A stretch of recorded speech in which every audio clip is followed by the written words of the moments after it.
Hello and welcome to my YouTube channel Let's Med. I am Akash Kundu, first year MBBS student from Bakura, Samilani Medical College and Hospital.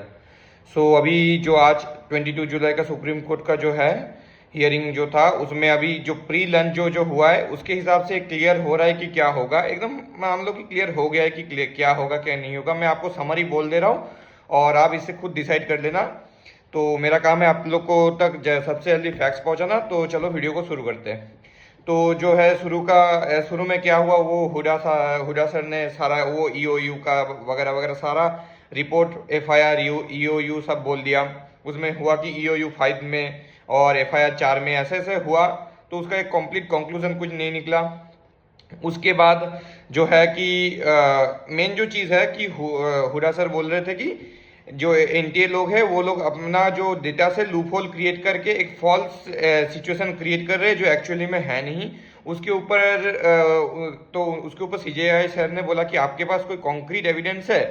Hooda sir ने बोला कि हमारे पास तो अभी कोई concrete evidence नहीं है, हम लोग जस्ट अभी सर्कमस्टेंशियल एविडेंस के बेसिस में काम कर रहे हैं। सीजेआई सर ने बोला फिर कि तो फिर आप लोग तो सिर्फ you are just showing examples to demonstrate a systemic failure. CJI sir ने ऐसा बोला कि आप लोग एक एग्जांपल शो कर रहे हो कि ओवरऑल ये एक सिस्टेमिक फेलियर है, पर एक्चुअली में आपके पास कोई प्रूफ नहीं है।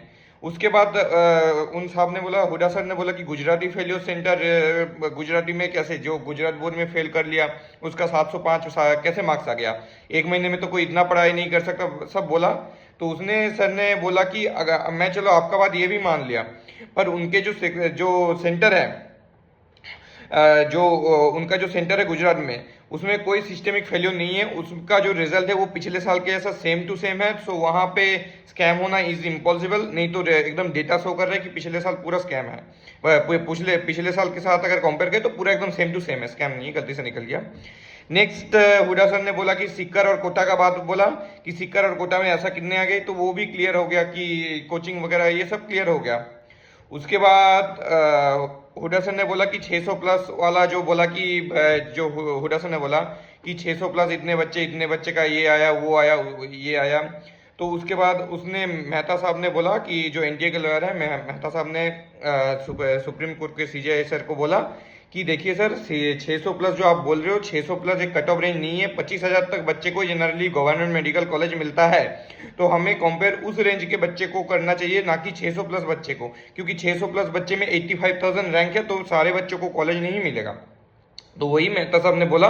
तो उसके बाद क्योंकि पहले हुडा साहब ने मतलब ऐसे ऐसे ही बोलने जा रहे थे कि 600 प्लस बच्चे को, मतलब हुडा सर के साइड से बोल रहे थे कि 600 प्लस जितने भी बच्चे हैं उनको कॉलेज मिल जाएगा। फिर मेहता साहब ने ये बोला कि नहीं, 600 प्लस वाले को नहीं मिलेगा, जिनका 25,000 के अंदर रैंक है उन लोगों को ही जनरली मिलता है after cutting all the reservation. उसके बाद सीजेआई सर के पास ये और क्लियर हुआ। उसके बाद हुडा सर ने फिर कोटा की तरफ चले गए कि कोटा में इतने ज़्यादा बिहार के स्टूडेंट्स कोटा में क्यों आ रहे हैं, बिहार के स्टूडेंट्स पंजाब में क्यों आ रहे हैं, बिहार के स्टूडेंट्स कोटा में क्यों आ रहे हैं। उसके बाद मेहता सर ने बोला कि सारा कुछ एक्सप्लेन किया और बोला कि success rate is based on ranks not on marks. तो हुडा सर ने बोला कि ओवरऑल इतना ज़्यादा सक्सेस रेट क्यों हो रहा है वो इन सब पर्टिकुलर सेंटर में। तो हुडा सर ने तब समझाया, सॉरी मेहता सर ने सब समझाया कि पास करना और जो सक्सेस रेट है दोनों डिफरेंट चीज़ है।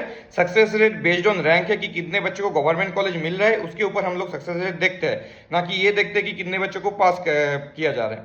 उसके बाद इस सुप्रीम कोर्ट के और एक जज ने बोला कि देखो हम लोग मान रहे हैं कि पेपर लीक है, पर हम लोग ये नहीं मान रहे कि एक सिस्टेमिक फेलियर है, क्योंकि अभी तक कोई ऐसा प्रूफ नहीं प्रूफ करता कि ये सिस्टेमिक फेलियर है। उसके बाद हुडा सर को पूछा कि आपके पास अभी भी बोलिए कि क्या कोई एक्चुअल एविडेंस, कॉन्क्रीट एविडेंस एक भी है ताकि हम लोग रीनीट करवा सके। हुडा सर ने बोला कि हमारे पास कोई अभी एविडेंस नहीं है, हम सिर्फ सर्कमस्टेंशियल एविडेंस के बेसिस में बात कर रहे हैं, क्योंकि एविडेंस हम लोगों के पास आ जाएगा, अभी इन्वेस्टिगेटिंग केस चल रहा है तो केस को और लंबा डिले करना चाहिए। उसके बाद सीजेआई सर ने बोला कि नहीं, अभी ये केस को अभी आर्गूड करना चाहिए, क्योंकि मतलब वो बोल रहे कि अभी इसका रिजल्ट देना चाहिए क्योंकि अभी बच्चे भी परेशान हो रहे हैं। तो उसके बाद फिर से हुडा सर ने बोला कि उड़ीसा, महाराष्ट्र, कोटा, बिहार के बच्चे सब मतलब उड़ीसा, महाराष्ट्र के बच्चे कोटा में क्यों एग्जाम देने आ रहे हैं, बिहार के बच्चे कोटा, पंजाब यहाँ पे क्यों एग्जाम देने आ रहे हैं। तो ये तो नॉर्मल बात है कि कोटा में बच्चे पढ़ने आते हैं, इसके इसलिए कोटा में एग्जाम देते या फिर जयपुर में एग्जाम देते। ये मैंने जब कोटा में जब पढ़ने गया था मुझे भी तब देखा था कि कोटा, जयपुर इस सब जगह में भी एग्जाम देने जाते हैं, बहुत बच्चे आते हैं। आप लोगों को पता होगा, जो लोग कोटा से हो आप लोगों को पता होगा कि जो लोग बिहार के बच्चे हैं वो लोग कोटा में एग्जाम देने जाते हैं, क्योंकि वो लोग कोटा में ही कोचिंग लेते हैं। और Kota is fully composed of Bihar and UP mainly. तो वहाँ पे एग्जाम देते ही एकदम वहाँ पे एग्जाम देते हैं, अगर उनका सिलेक्शन होता है फिर घर आ जाता है। ऐसा ही होता है जो नॉर्मल सिनेरियो मैंने भी देखा है। मेरा दोस्त भी है जिसका 651 है, उसने भी अभी जयपुर में ही शायद दिया है।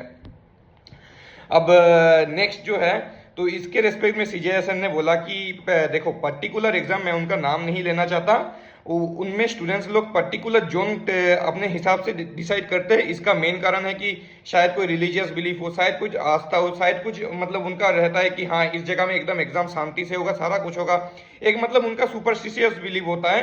तो ये कुछ एक वैलिड पॉइंट नहीं हुआ कि हम लोग ये एग्जाम कैंसिल कर सके, क्योंकि ये एक सर्कमस्टेंशियल एविडेंस भी नहीं हुआ। मतलब आप किसी दूसरे जगह में एग्जाम देने जा रहे हो, ये कोई सर्कमस्टेंशियल एविडेंस भी नहीं है, क्योंकि बहुत सारे एग्जाम में बच्चे लोग खुद से अपना पर्टिकुलर जोन चूज करते हैं कुछ सर्कमस्टेंशियल सुपरस्टिशियस बिलीव्स के कारण।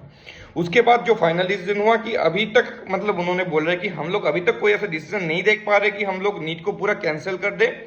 तो अभी तक आपको पास अगर कुछ भी प्रूफ है या फिर कुछ भी बोलने को है, आप लोग पोस्ट लंच हम आपको 5 मिनट देंगे, इस 5 मिनट में आपको एक्सप्लेन करना होगा एवरीथिंग।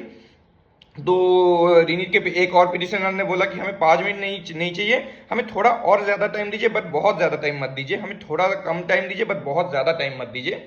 तो यही बोल रहे, फिर सीजे साहब हंस रहे थे कि और कितना टाइम चाहिए और कितना टाइम, ऐसे बोल रहे थे। तो वो वही बोल रहे कि 5 मिनट में आप लोग एक्सप्लेन कीजिए, नहीं तो हमारे पास अभी तक ऐसा कोई प्रूफ नहीं है कि हम लोग पूरा नीट को कैंसिल कर सके।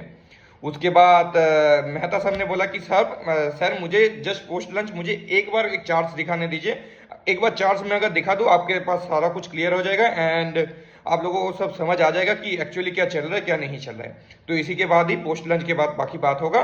अभी के लिए इतना ही। अगर आपको वीडियो अच्छा लगे तो please like share and subscribe to my YouTube channel let's math. Thank you, bye bye.